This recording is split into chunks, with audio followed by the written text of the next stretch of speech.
19장 1절입니다. 이에 빌라도가 예수를 데려다가 채찍질하더라. 군인들이 가시나무로 관을 엮어 그의 머리에 씌우고 자색 옷을 입히고 앞에 가서 이르되 유대인의 왕이여 평안할지어다 하며 손으로 때리더라. 빌라도가 다시 밖에 나가 말하되 보라, 이 사람을 데리고 너희에게 나오나니 이는 내가 그에게서 아무 죄도 찾지 못한 것을 너희로 알게 하려 함이로다 하더라. 이에 예수께서 가시관을 쓰고 자색 옷을 입고 나오시니 빌라도가 그들에게 말하되 보라, 이 사람이로라 하매 대제사장들과 아랫 사람들이 예수를 보고 소리질러 이르되 십자가에 못 박으소서, 십자가에 못 박으소서 하는지라. 빌라도가 이르되 너희가 친히 데려다가 십자가에 못 박으라. 나는 그에게서 죄를 찾지 못하였노라.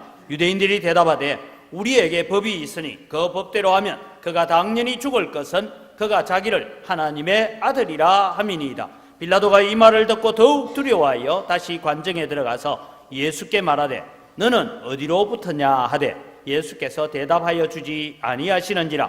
빌라도가 이르되 내게 말하지 아니하느냐? 내가 너를 놓을 고난도 있고 십자가에 못 박을 고난도 있는 줄 알지 못하느냐? 예수께서 대답하시되 위에서 주지 아니하셨더라면 나를 해할 고난이 없었으리니 그러므로 나를 내게 넘겨준 자의 죄는 더 크다 하시니라. 이러므로 빌라도가 예수를 놓으려고 힘썼으나 유대인들이 소리질러 이르되 이 사람을 놓으면 가이사의 충신이 아니니이다. 무릇 자기를 왕이라 하는 자는 가이사를 반역하는 것이니이다. 빌라도가 이 말을 듣고 예수를 끌고 나가서 돌을 깐 뜰 히브리 말로 가바다에 있는 재판석에 앉아 있더라. 이날은 유월절의 준비일이요 때는 제6시라. 빌라도가 유대인들에게 이르되 보라, 너희 왕이로다. 그들이 소리 지르되 없이 하소서, 없이 하소서. 그를 십자가에 못 박게 하소서. 빌라도가 이르되 내가 너희 왕을 십자가에 못 박으랴. 대제사장들이 대답하되 가이사 외에는 우리에게 왕이 없나이다 하니 이에 예수를 십자가에 못 박도록 그들에게 넘겨주니라. 아멘. 우리의 찬양을 받으시는 아버지 하나님 감사합니다. 정말 우리가 노래하며 왕을 맞이하는 그런 마음으로 오늘 종료주의를 지키기를 간절히 소원합니다. 우리의 마음들을 주께로 향하게 하시고 주님께 집중하게 하여 주시옵소서. 이 시간도 오셔서 우리가 하나님 말씀 듣기를 원합니다. 우리의 마음의 문을 열어주시고 마음의 귀가 열리게 하여 주시옵소서. 감사합니다. 예수님의 이름으로 기도드립니다. 아멘. 오래된 사건 가운데서 불과 몇 년 전에 검사가 사람을 살인죄로 몰아서 그렇게 모든 증거들을 봤을 때 이 사람이 살인자다 해서 재판까지 받아서 무기징역을 살고 있는 사람이 있었습니다. 이 사람이 11년 동안 이제 감옥에서 무기징역수로 살고 있는데 11년 만에 진범이 잡혔습니다. 그래서 이 사람이 이제 석방되어서 풀려 나오는 그 앞에 기자들이 가서 취재를 하고 그래서 국가가 이 사람이 11년 동안 억울하게 살인범으로 감옥살이를 했다. 거기에 대해서 이제 손해배상 청구를 하고 국가가 배상을 해라 하는 그런 판결까지 나오게 됐습니다. 여러분, 한 10억 주면 11년 동안 살인범으로 감옥 가 있을랍니까? 문제는 자기가 하지도 않은 죄에 연루가 되어서 살인범으로 누명을 서고 11년간 감옥에 가 있는 동안에 떠나버린 가족과 아내와 또 흩어져 버린 친구들과 이런 모든 것들은 돈으로 환산할 수 없는 억울한 일이죠. 그걸 무엇으로 여러분 국가가 갚아줄 수가 있겠습니까? 여러분, 우리는 살아가면서 종종 우리 스스로도 큰일이든 적은 일이든 억울한 일을 당하게 되고 남의 누명을 쓰기도 되고 내가 하지 않은 일을 내가 한 것처럼 구설수에 오르기도 할 때가 있습니다. 나도 모르는 말을 내가 한 것처럼 그렇게 오해를 사기도 할 때가 있죠. 이럴 때마다 우리는 여러분 누구를 찾아가서 호소하기도 하고 억울하다고 내 억울함을 하소연해 보기도 합니다. 저도 우리 누문 희망 제작소를 제가 이끌어 가면서 이 재개발, 저는 여러분 재개발을 하는데 제 개인적인 욕망은 하나도 없습니다. 첫째는 우리 교회의 재산을 정당한 가치를 받고 정당한 대우를 받는 것이고, 또 이 누문동에 살고 있는 우리 교회 등록되어 있는 성도들이 30가정이 넘고, 이 누문동에 살고 있는 원주민들, 오랫동안 살아왔던 주민들이 낮은 보상가 때문에 쫓겨나는 그런 일은 없어야 된다. 개발이라는 명목 아래에서 원주민들이 쫓겨나는 그런 억울한 일은 없어야 되겠다, 그런 마음으로 일을 하고 있는데, 누군가가 제보고 20억 받아먹고 이 일하고 있다고. 그래서 제가 아내 보고 혹시 숨겨놓은 어디 혹시 집에 사과 상자 하나 온 거 없나 물어봤더니 온 거는 없대요. 그런 얘기도 하고, 또 얘기는 대구에서 재개발로 한몫 잘 챙겨가지고 여기 와서 또 재개발로 한몫 챙기려고 한다, 이런 얘기도 들리고 한데, 그 사람 누가 그랬냐, 누가 그런 말 했냐 하고 하소연하고 만나고 뭐 잡아봐야 뭔 소용이 있겠어요, 그죠? 그런데 내가 하나님 앞에 정직하고 주민들 앞에 정직하면 되지 하고 그렇게 살아갈 때도 있습니다. 그런데 여러분, 우리는 때로는 내 주장을 옳게 하고 내 생각이 바르다고 다른 사람의 생각을 무시하기 위해서 우리는 때로는 비난을 하고 음해를 할 때도 있습니다. 그런데 오늘 우리는 주님이 십자가를 향하여 걸어가시는 모습을 살펴보았습니다.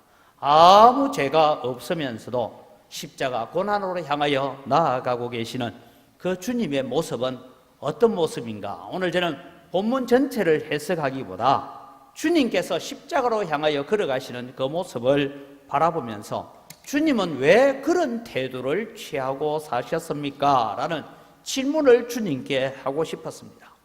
왜 주님은 빌라도의 법정에서 가야바의 그 법정에서 나는 무지한 자라고, 나는 죄가 없다라고 말씀 한마디 하지 않으시고 오히려 십자가를 향하여 걸어가고 계시는가 하는 얘기입니다. 예수님께서는 자기가 하지도 않은 일을 했다라고 비난하는 일에 대해서 나는 그런 것 한 적이 없다라고 말씀하시고, 오히려 자기에게 불리한 부분에 대해서는 정언을 하지 않고 자기에게 유리한 부분에 대해서 답변을 했더라면 십자가를 지지 않았어도 될 것입니다. 오늘 본문 속에도 흘러가는 얘기가 무슨 얘기냐면, 나는 이 사람에게서 죄를 찾지 못했다. 그러니까 여러 가지 고소를 하니까 왜 아무 말이 없느냐? 한마디만 좀 해봐라. 그럼 내가 당신을 놓아줄 수도 있고 죽게 내버려 둘 수도 있다. 그럴 때 예수님은 아무 말씀 안 하세요. 오히려 무슨 얘기를 합니까? 하늘에서 너에게 이런 권세를 주지 않았으면, 나를 죽이고 살리고는 네가 하는 게 아니고 하늘에서 너에게 권세를 주지 않았으면 못한다. 딸에게 말하면 빌라도 너 까불지 마. 그렇게 얘기하시는 것이죠. 그래서 예수님은 십자가로 향하여 자원하여 걸어가시는 모습입니다. 왜 주님은 한 번도 자기 자신을 위하여서는 변호하거나 변명하지 아니하시고, 하나님을 위해서, 하나님의 나라를 위해서, 하나님의 뜻을 위해서는 자기에게 불리한 얘기도 정언을 하시면서 걸어가고 계시는가 하는 이 모습입니다. 우리가 주님 앞에 설 때에 우리의 모습도 그런 모습으로 섰으면 좋겠다 생각이 듭니다. 그래서 오늘 저는 예수님의 침묵과 고난을 기억하고 삽시다. 여러분, 우리가 오늘 고난주일, 종려주일이다 라고 말하기도 하는데, 교회에 여러분 우리는 절기들이 여러 가지가 있는데 대표적인 것이 고난주일이고 부활주일이고, 그리고는 맥주감사절, 추수감사절, 성탄절, 이런 절기들을 우리가 주로 지킵니다. 이 절기를 지킬 때 저희들이 목회학을 배울 때 목회학을 가르치던 교수님께서 들려준 말이 늘 마음속에 남아 있습니다.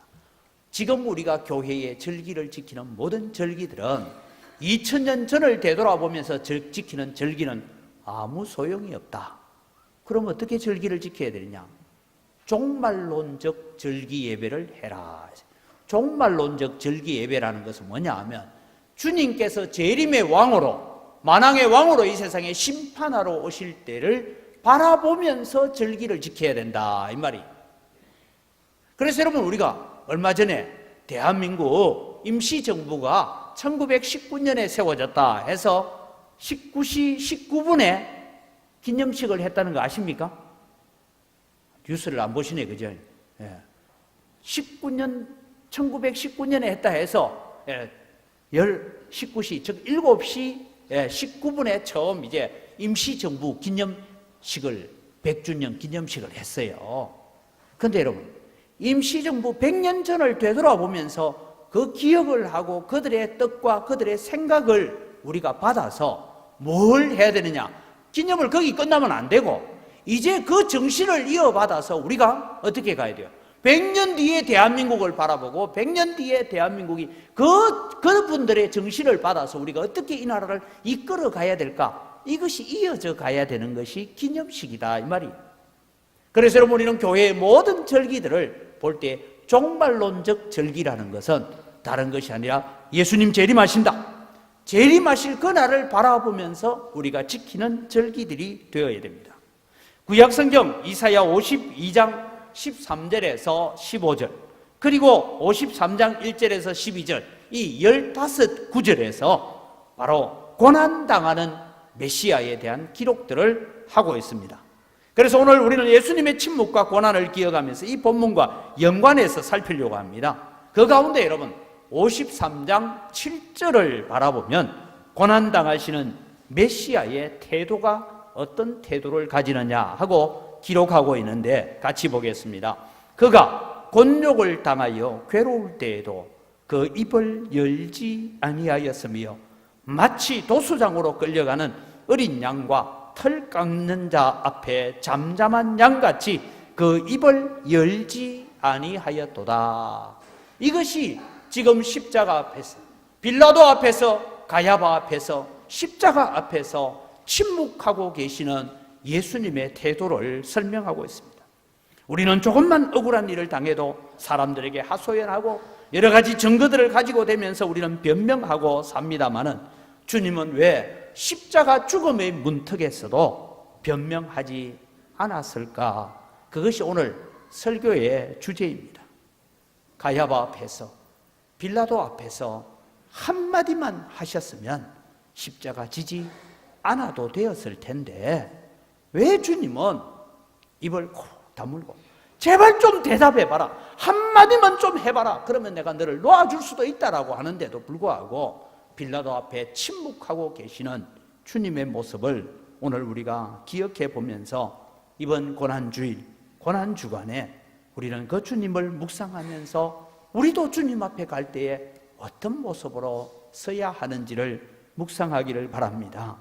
첫 번째는 주님은 십자가가 우리의 죄를 사하는 유일한 방법임을 아셨기 때문에 주님은 침묵하셨습니다.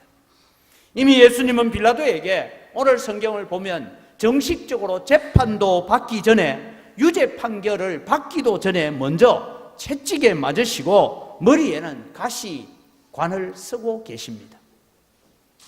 여러분, 우리나라도요, 분명히 이 사람이 범죄자가 맞고 실제로 현장에서 잡혀도 미란다 원칙이라고, 당신은 변호사를 선임할 수 있고 불리한 부분에는 묵비권을 행사할 수 있습니다. 이거 고지하지 않고 체포해가 가면 어떻게 해요?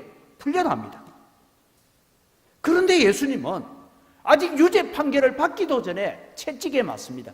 이 채찍 끝에는 목 같은 것이 달려 있어서 맞으면 살점이 떨어져 나오는 그런 로마 군병들의 채찍입니다.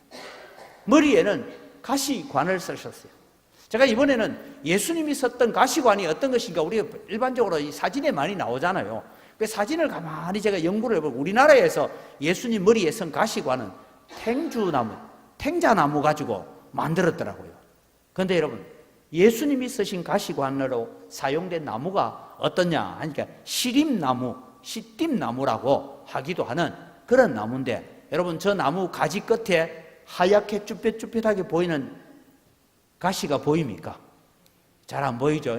그 다음 사진 보죠. 저런 가시가 있습니다. 저런 나무 가지가 잘 휘어집니다. 그래서 저 나무 가지를 휘어서 저런 가시가 있는, 목 같은 긴 가시가 있는 저런 가시를 가지고 가시관을 만들었다. 그 다음 나무를 보면 아까 그 나무를 좀 가까이 찍은 나무입니다. 저것 가지고 여러분 만든 면류관이 무슨 면류관이냐면 가시 면류관인데, 우리나라에서는 주로 이 가시 면류관을 너무 잘 그려놓으니까 저런 면류관을 그려놨더라고요. 가시 면류관을 보여주세요. 저런 걸, 앞에 거. 앞에 나무는 주로 이렇게 탱자나무로 되어 있는데 뒤에 있는 사진이 보면 앞서 있었던 이 시띠나무로 만든 저런 가시로 관을 만들었다. 저것이 예수님의 이마에 씌워졌습니다. 그래서 예수님 머리에서 피가 흐르기 시작합니다.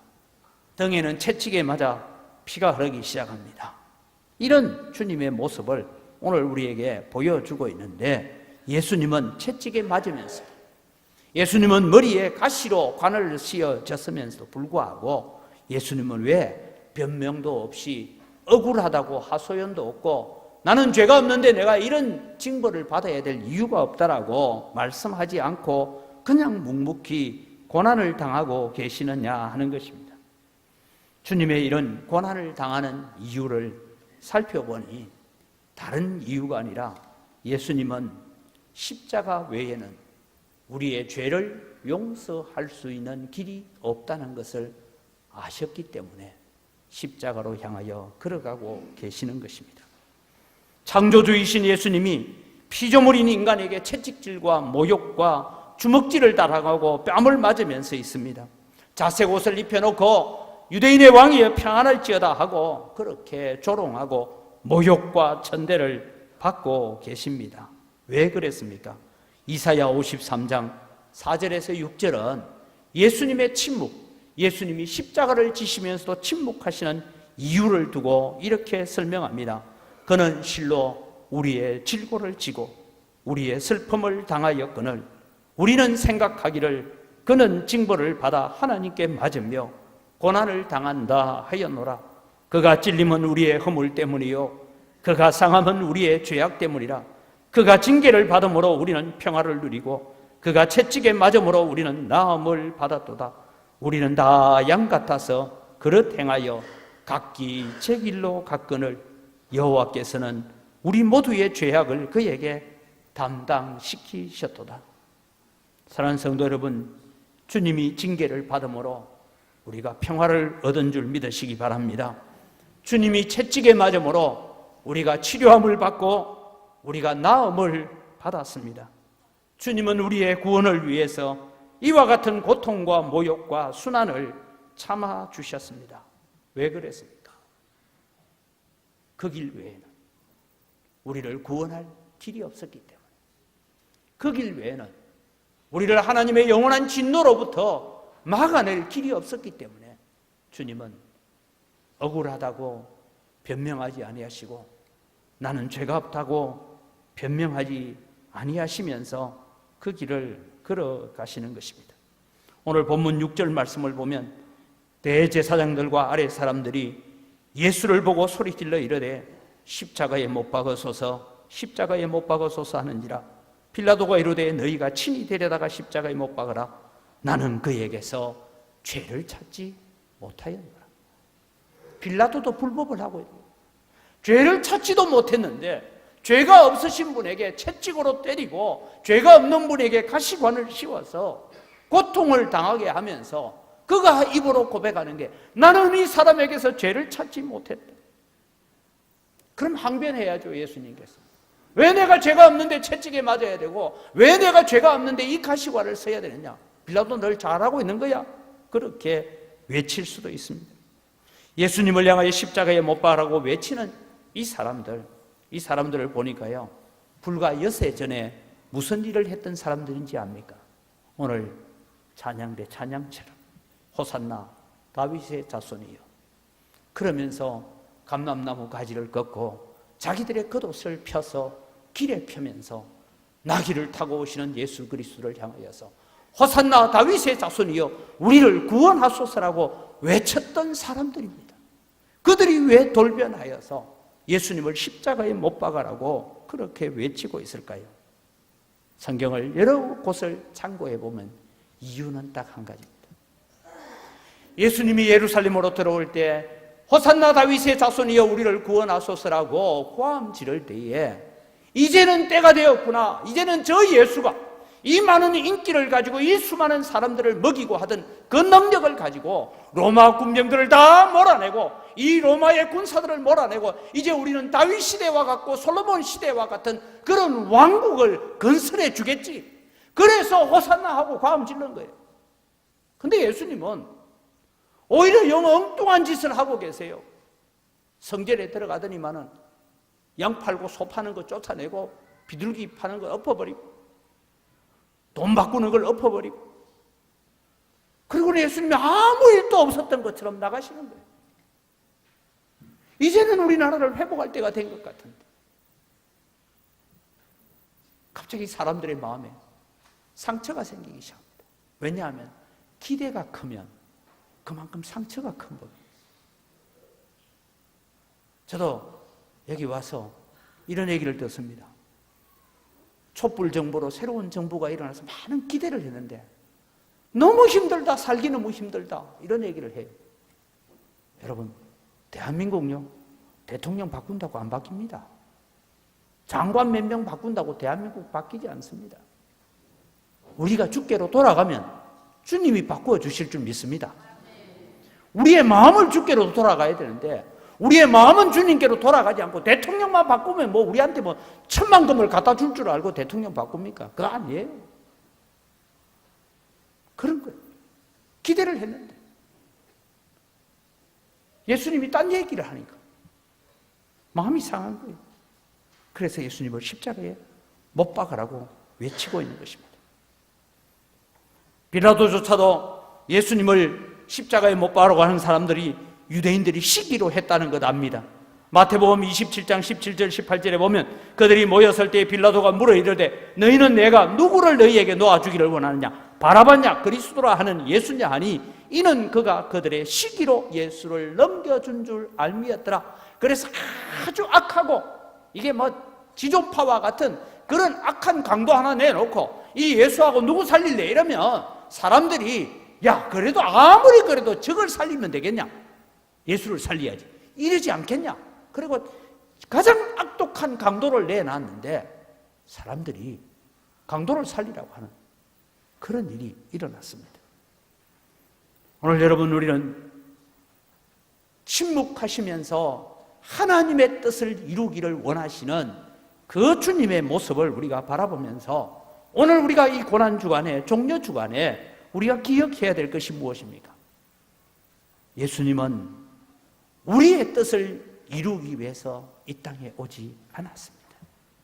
주님은 하나님의 뜻을 이루기 위해서 이 땅에 오신 줄 믿으시기 바랍니다. 겟세마네 동산에서 마지막 기도하던 기도의 모습을 기억하십시오. 아버지여, 할 수만 있거든 이 잔을 내게서 옮겨주옵소서. 그러나 내 뜻대로 마옵시고 아버지의 뜻대로 되기를 원합니다. 이것이 주님의 기도였고 이것이 지금 빌라도의 법정에서 가야바의 집안에서 침묵하고 계시는 예수님의 뜻이었습니다. 사랑하는 성도 여러분, 오늘 우리들은 기억해야 됩니다. 우리들이 예수님의 뜻을 이루어드리는 도구로 헌신하는 것이 고난주간인 줄 믿으시기 바랍니다. 예수님이 내 뜻을 이루기 위해서 오시는 것이 아니라 내가 주님의 뜻을 이루기 위해서, 주님께서 아버지의 뜻을 이루기 위해서 십자가를 향하여 침묵하시면서 나아가시는 것처럼 우리가 그 주님을 본받아야 된다라는 것입니다. 사랑하는 성도 여러분, 우리의 생애가 하나님의 뜻을 이루고 있는지 아니면 내 자신의 뜻을 이루려고 발버둥 치고 사는지 자신을 점검해 봐야 합니다. 오늘 여러분, 이 종려주일에 예배하러 나오신 여러분들이 오늘 주님, 내가 주님 앞에 예배하러 나왔습니다. 또 우리가 내일부터 한 주간 동안 특별 새벽기도 하면서 주님, 제가 특별 새벽기도를 합니다. 주님, 내 소원이 이런 소원이 있습니다. 내 마음에 이런 한이 있습니다. 이런 답답함이 있습니다. 주님, 이것 좀 해결해 주십시오라고 그것만 붙들고 나오신다면 우리는 주님을 잘 모르는 자들입니다. 우리는 주님, 내가 이런 어려움도 있고 이런 답답함도 있고 이런 고통도 있고 이런 아픔도 있지만 주님, 이 모든 것들을 동원하여서 하나님의 영광이 이루어지고 하나님의 뜻이 성취되어지고 하나님의 나라가 성취되어지기를 원합니다라고 기도의 성숙한 자리까지 나아가는 여러분 되시기를 바랍니다. 이것이 침묵하고 계시는 주님의 모습에서 우리가 배워야 될 것이다. 이 길만이 우리의 구원의 길이고 이 길만이 우리를 살릴 수 있는 유일한 길이었기 때문에 그 억울함 가운데서 그 조롱과 모욕 가운데서 침묵하시면서 걸어가고 계시는 주님의 모습을 오늘 우리는 바라봐야 됩니다. 우리는 어떤 길을 걷기를 원하십니까?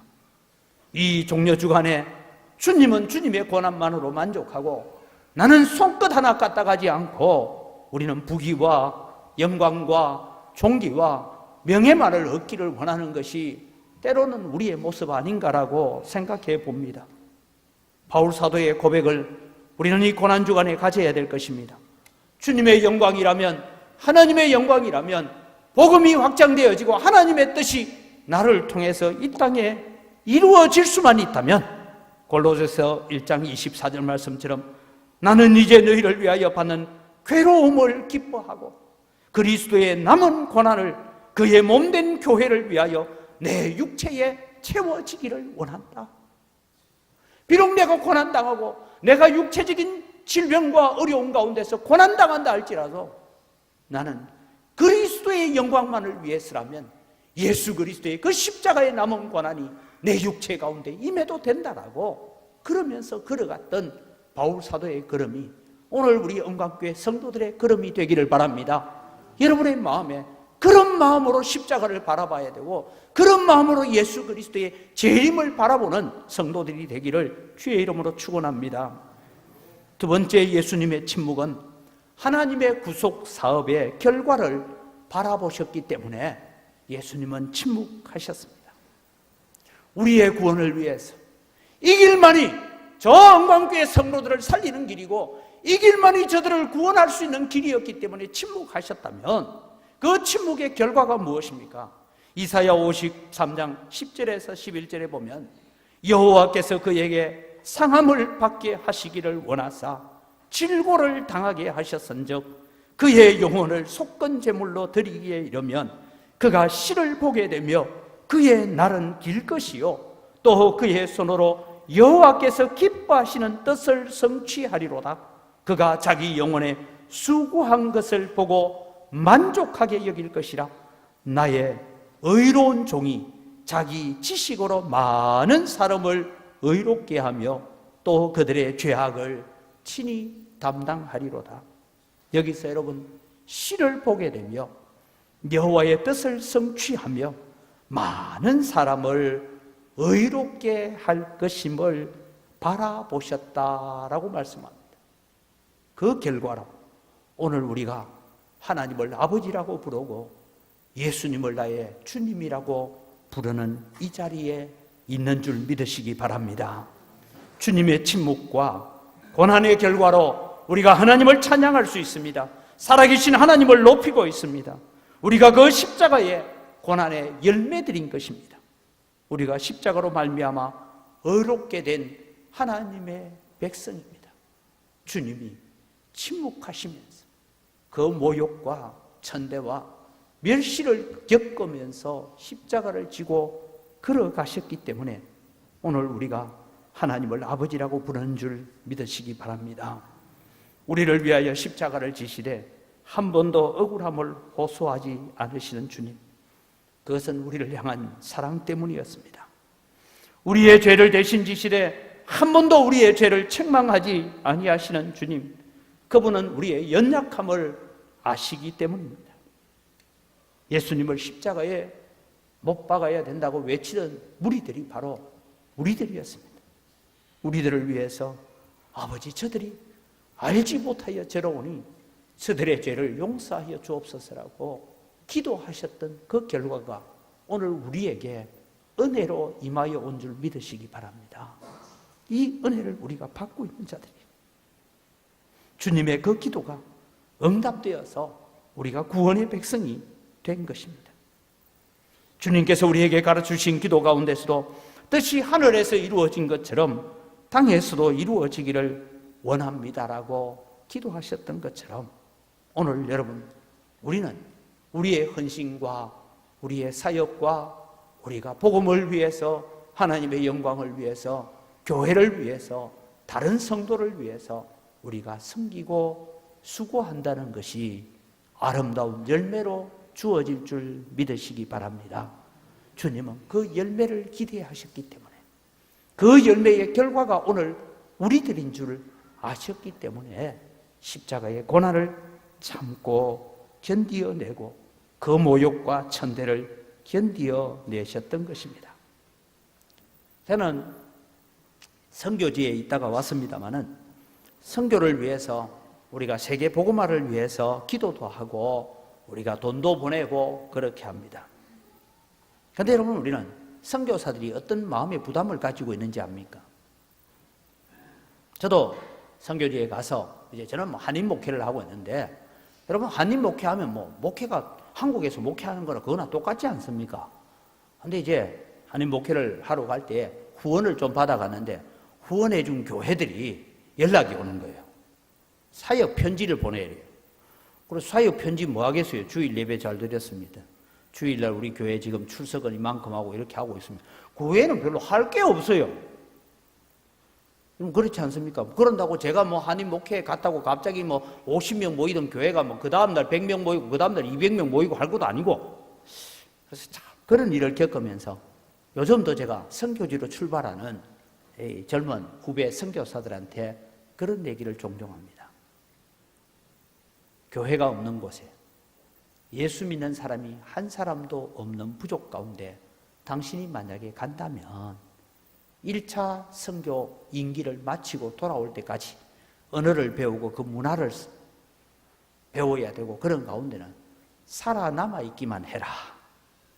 살아남아 있는 것이 곧 선교다. 주님 지금 나를 이곳에 보내셨습니다. 그 부족들을 붙잡고 기도하고 그 부족들의 죄를 대신 지고 기도하면서 살아있는 자체가 바로 선교다. 그런데 여러분, 그 한 사람이 살아있음으로 말미암아 10년 뒤, 20년 뒤, 30년 뒤에 아름다운 열매들이 맺혀질 줄 믿습니다. 이 대한민국에 여러분, 한글로 번역된 성경을 받아들고 그 성경을 전하기 위해서 왔다가 대동강에서 배가 불타는 가운데서 그 성경을 품에 안고 강물에 뛰어들었어요. 자기를 죽이려고 하는 이 조선 포졸들에게 책을 나누어 주면서 읽어보세요, 읽어보세요. 나누어 주고 잡혀서 형장의 이슬로 사라졌지만 29살에 그 토마스 선교사의 순교가 있었기 때문에 오늘 우리가 이런 영광스러운 예배가 있는 줄 믿으시기 바랍니다. 바로 주님의 그런 희생이 있었던 것입니다. 오늘 우리는 기도해야 합니다. 하나님, 나를 통해서, 하나님, 우리의 가정을 통해서, 하나님, 우리의 언광교회를 통해서 아버지의 뜻이 이루어지기를 원합니다. 여호와의 뜻이 성취되어지기를 원합니다. 주님, 나를 주님의 도구로 드립니다. 하나님의 선교의 도구로, 복음의 도구로, 하나님의 영광의 도구로 드립니다. 하나님, 우리를 통하여 일하십시오. 우리 영광교회를 통하여 하나님의 뜻이 드러나게 하십시오라고 기도하는 여러분 되시기를 바랍니다. 우리는 잠시 다녀가는 세상에서 주님을 위해서 살다가 가야 됩니다. 그렇다면 오늘 침묵하신 예수 그리스도, 오늘도 십자가 앞에서 모욕과 천대를 받는 그 가운데서도 묵묵히 십자가를 향하여 걸어가시는 주님의 모습을 바라보면서 십자가의 침묵은, 그 주님은 오늘 우리에게 요구하시는 것이 있습니다. 십자가 앞에서 침묵하시는 주님은 우리의 변명이 아닌 우리의 사랑을 원하신다라는 것입니다. 이것이 여러분 오늘 우리가 이 고난주간에 우리의 마음에 새겨야 될 말씀입니다. 주님은 빌라도 앞에서도 대제사장 가야바 앞에서도 한마디도 변명하지 않습니다. 오히려 자기에게 불리한 부분에는 대답을 하십니다. 내가 하나님의 아들이냐? 내가 찬송받을 이의 아들이냐? 그때 입 다물었으면 주님 십자가 안 지셔도 될 텐데 주님은 말씀합니다. 내가 말하였느니라. 마태복음 27장 62절에서부터 보면 대제사장이 일어서서 예수께 묻되 아무 대답도 없느냐? 이 사람들이 너를 치는 증거가 어떠하냐 하되 예수께서 침묵하시거늘 예수님 말씀을 하지 않았어요. 침묵하고 계셨어요. 대제사장이 이르되 내가 너로 살아계신 하나님께 맹세하게 하노니 내가 하나님의 아들 그리스도인지 우리에게 말하라. 그때야 예수께서 이르시되 내가 말하였느니라. 그러나 내가 너희에게 이르노니 이후에 인자가 권능의 우편에 앉아있는 것과 하늘 구름을 타고 오는 것을 너희가 보리라 하시니 이에 대제사장이 자기 옷을 찢으며 이르되 그가 신성모독하는 말을 하였으니 어찌 더 정의를 요구하리요? 보라 너희가 지금 이 신성모독하는 말을 들었도다. 다르게 말하면 예수님이 자기에게 유리한 입장에 있는 것은 정언하지 않고 불리한 입장에서는 정언을 하심으로 말미암아 십자가로 향하여 자원하여 걸어가신 걸음입니다. 왜 그랬다고요? 우리를 너무 사랑하셨기 때문입니다. 버려두면 우리가 다 하나님의 영원한 진노 아래서 지옥의 형벌을 받아야 되기 때문입니다. 주님은 오늘 이 종려 주일에 우리에게 말씀합니다. 나는 너희들의 변명이나 핑계를 듣고 싶지는 않다. 나는 너희에게 사랑을 받고 싶다. 그 말씀 하시는 거예요. 주님은 오늘 우리의 사랑과 헌신을 받기를 원하십니다. 예수님께서 십자가 앞에서 침묵하신 성경 구절을 다시 한번 보십시오. 그가 곤욕을 당하여 괴로울 때에도 그의 입을 열지 아니하였으며 마치 도수장으로 끌려가는 어린 양과 털 깎는 자 앞에서 잠잠한 양같이 그의 입을 열지 아니하였도다. 주님께서 변명하고 핑계하여서 그 위기를 모면하셨더라면 우리 모두는 지옥에 가 있을 것입니다. 고난주간에 고난의 길을 스스로 걸어가신 주님을 묵상하는 여러분 되기를 바랍니다. 우리 때문에 침묵하신 주님께 감사하기를 바랍니다. 그 예수님을 찬양할 수 있기를 바랍니다. 십자가를 바라보며 감사하기를 바랍니다. 그래서 내게 주어진 사명이 있고 내게 주어진 십자가가 있고 내가 맡은 일이 있다면 그 십자가를 사랑하면서 걸어가는 여러분이 되기를 바랍니다. 주님을 모른다고 부인하던 베드로가 세 번째 나는 모른다라고 할 때에 주님께서 지금 가야바에게 신문을 받다가 고개를 돌려 베드로를 바라봤다 했습니다. 나는 저 사람을 모른다라고 고개를 절레절레 흔들고 있는 베드로와 눈이 마주쳤습니다. 잔잔한 미소로 베드로를 바라보시는 주님의 눈길은 오늘 십자가에 못 박고 외쳤던 우리를 향하여서 한량없이 베풀어 주시는 주님의 용서이고 다시 돌아와서 내게 사랑과 헌신을 바치라고 기다리고 계시는 주님의 마음인 줄 아시기를 바랍니다. 예루살렘의 딸들아 나를 위하여 울지 말고 예루살렘과 너희 자녀들을 위하여 울으라고 하시는 주님의 말씀은 오늘 우리로 하여금 헌신과 결단을 요구하고 있습니다. 한편 강도를 향하여 내가 진실로 내게 이르노니 오늘 밤에 너와 내가 낙원에 있으리라고 구원을 선포해 주신 그 주님의 선언 때문에 오늘 우리가 하나님의 자녀요 하나님의 백성이요 천국 백성이 된 줄 믿으시기 바랍니다. 이보다 더 큰 선물은 없습니다. 여러분. 이보다 우리가 주님으로부터 하나님으로부터 받을 더 큰 선물은 없습니다. 이 선물을 받은 우리가 세상에 사람 때문에 내 환경 때문에 내 육체의 연약함 때문에 내가 좀 당하는 고난 때문에 변명하고 핑계대고 원망하고 그래서 우리가 주저앉아 있다면 주님이 얼마나 아파하시고 슬퍼하시겠습니까? 이 주님께 무엇을 드리기를 원하십니까? 아직도 사랑하는 성도 여러분, 여러분의 환경과 형편 때문에 지쳐서 헤매고 있습니까? 아직도 사람 때문에 낭망하고 있습니까? 세상의 어떤 환경의 문제 때문에 주님을 포기하고 있습니까?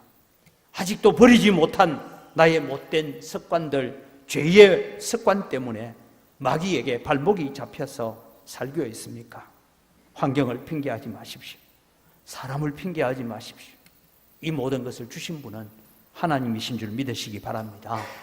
내 옆에 있는 가시 같은 이웃도 하나님 이 이웃을 통해서 나를 더 정결하게 하고 나를 더 거룩하게 하고 나를 더 주님 닮아가도록 만들어가는 도구인 줄 믿으시기 바랍니다. 우리를 위하여 그 어떤 모욕과 조롱도 참으신 주님, 우리의 영혼을 건지시기 위하여 십자가의 고통을 참으신 주님이십니다. 우리가 주님의 침묵과 고난의 열매들이다라는 것을 기억하시기 바랍니다. 우리가 주님의 그 침묵으로 말미암아 그 고난으로 말미암아 열매 맺어진 자들입니다. 이제 우리는 다시 오실 주님을 기다리면서 우리의 사랑과 헌신을 드려야 합니다. 십자가 앞에서 침묵하신 주님을 깊이 생각하며 오늘도 나의 사랑과 헌신을 주님께 드릴 수 있는 고난주간 한 주간을 맞이하는 여러분이 되기를 주의 이름으로 축복합니다. 이 시간 우리 함께 기도하겠습니다. 하나님, 환경을 핑계하지 않겠습니다. 사람을 핑계하지 않겠습니다. 내 형편에 굴복하지 않겠습니다. 오늘 나를 위해 침묵하시며 십자가로 걸어가신 주님을 묵상하면서 주님 앞에 서겠습니다. 오늘도 나의 사랑과 헌신을 원하시는 주님 앞에 믿음으로 나아가겠습니다. 주님, 우리의 믿음을 다하여 주옵소서라고 주여 한번 외치고 기도합니다. 주여! 아버지 하나님, 은혜를 이 시간 감사합니다. 하나님 아버지, 오늘도 이 고난 주간에 오늘도 저희들이 주님 앞에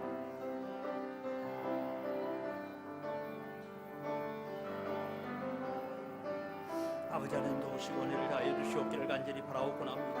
하나님 아버지, 오늘도 저희들을 사랑하셔서 우리들을 위하여 십자가의 고난을 참으시고 참 어린 양같이 호수장으로 끌려가는 어린 양과 같이 참아주셨던 주님, 그 주님의 사랑 때문에 오늘 우리가 구원을 받았고 그 주님의 침묵 때문에 오늘 우리가 은혜를 받았습니다. 오늘 또 우리가 주님을 닮아서 묵묵히 충성하며 교회를 위해서, 하나님의 나라를 위해서, 다른 성도들을 위해서 헌신하고 희생하며 걸어갈 수 있는 저희들 되게 하여 주시옵소서. 하나님 아버지, 감사합니다. 십자가 앞에서 침묵하시면서 온갖 멸시와 조롱과 천대와 마지막 죽음까지 감당하셨던 주님, 그 주님이 계셔서 오늘 우리가 구원을 받았고 오늘 우리가 하나님의 자녀가 된 것을 믿습니다. 주님, 만약 그 자리를 박차고 뛰어나가셨더라면 우리는 지옥의 자식들이 될 수밖에 없었음을 고백합니다. 그 주님 때문에 오늘 우리가 구원을 받았습니다. 그런데 주님, 우리는 살아가면서 환경이 조금만 어려워지고 경제적인 상황이 조금만 어려워지고 내 곁에 있는 다른 성도가 나를 조금만 괴롭혀도 우리는 못 살겠다고 발부둥치면서 낙심하기도 하고 좌절하기도 하고 절망하기도 하는 우리 자신들의 연약한 모습을 발견합니다. 주님, 저희들을 불쌍히 여겨 주시옵소서. 오늘도 우리가 어떤 환경을 만나든 어떤 사람을 만나든 주님을 향한 우리의 마음의 사랑은 식어지지 않게 하여 주시옵소서. 주님을 향한 우리의 헌신이 식어지지 않게 하여 주시옵소서.